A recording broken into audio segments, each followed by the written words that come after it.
everyone, it's good to see you. I know I'm missing you a lot, but I wanted to reach out and say hello. I hope you're doing okay. And I thought today it might be fun to share with you guys a game, all my grades, that you can play by yourself or with a friend. So let's get started. Today I am going to show you how to play a game called Tag. Now it's not the run outside kind of game of tag that you might be thinking of, which you can do too, but if you would like to play an art version of tag, here is how you do it.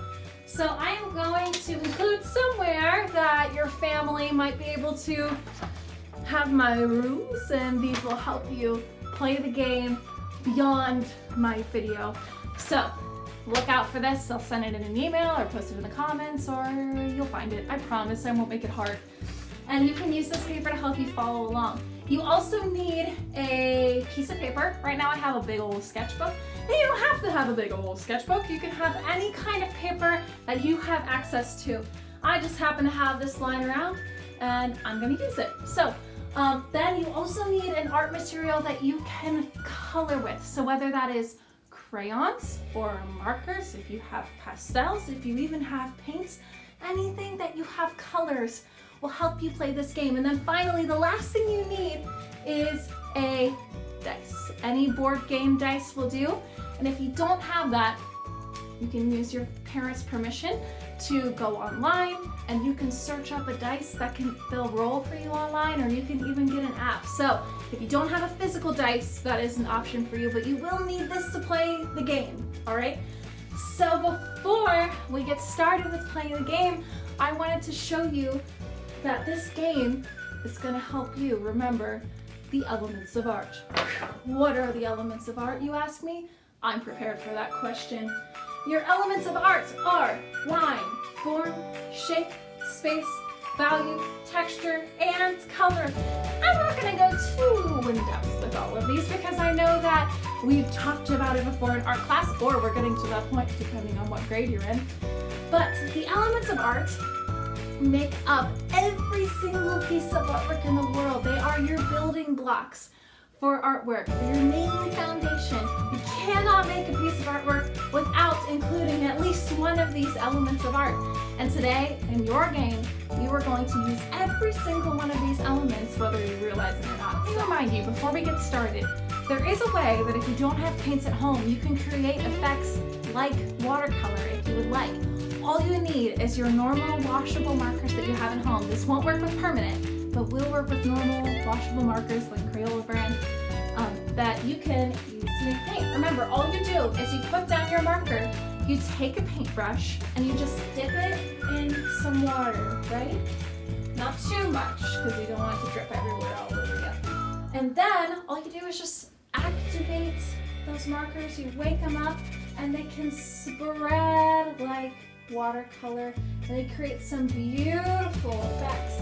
I wanted to remind you this because you might want to do something like this in your game. Alright, so that is how you turn your normal everyday markers into a pretty watercolor paint. Now remember that whenever we get started and whenever you play, that you can do this at any time, even if I'm not. So this is open to you as well. Tag is a really simple game to play, and remember, you can play it by yourself, or you can play it with a friend or two or three or four. And all you need to do is you'll start by deciding who will roll first. Whoever rolls first is your lead artist.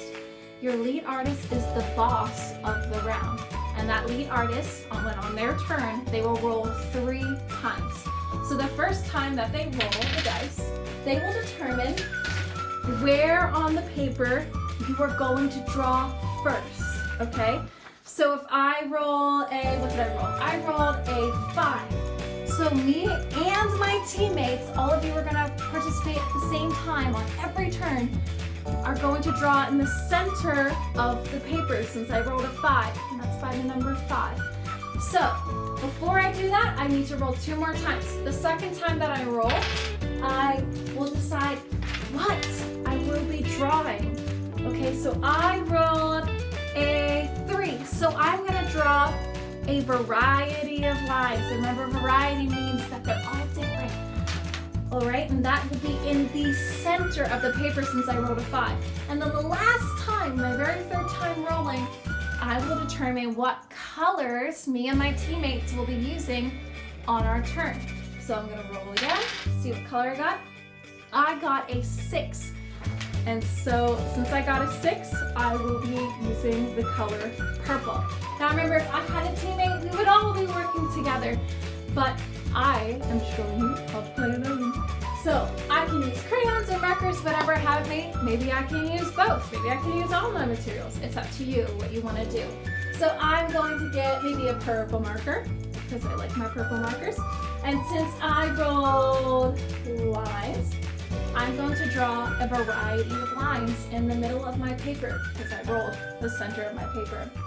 If I had a teammate, we would be working at the same time, drawing big lines, small lines, skinny lines, thick lines, maybe making some patterns with our lines, whatever you want to do. And since I am the lead artist, whenever I felt like I had enough lines in the center of my paper, I would say stop. And whenever the lead artist says stop, that means you stop drawing in the center of your paper, okay? Then you pass it on to the next person, all right? So imagine I'm a different person. And now it is my turn to roll. So remember, I'm gonna roll 3 times, and each time I roll, I will decide where I will draw on my paper, what I will draw on my paper, and what colors me and my teammates will be using. So if I roll a 4, I will be drawing in the bottom right of my paper. And maybe if I rolled a 6, I could draw whatever I wanted to there because that means free choice. You can pick whatever you want. And then if I rolled a 5, I would use the color blue. So let's say lime blue. I can draw whatever I want.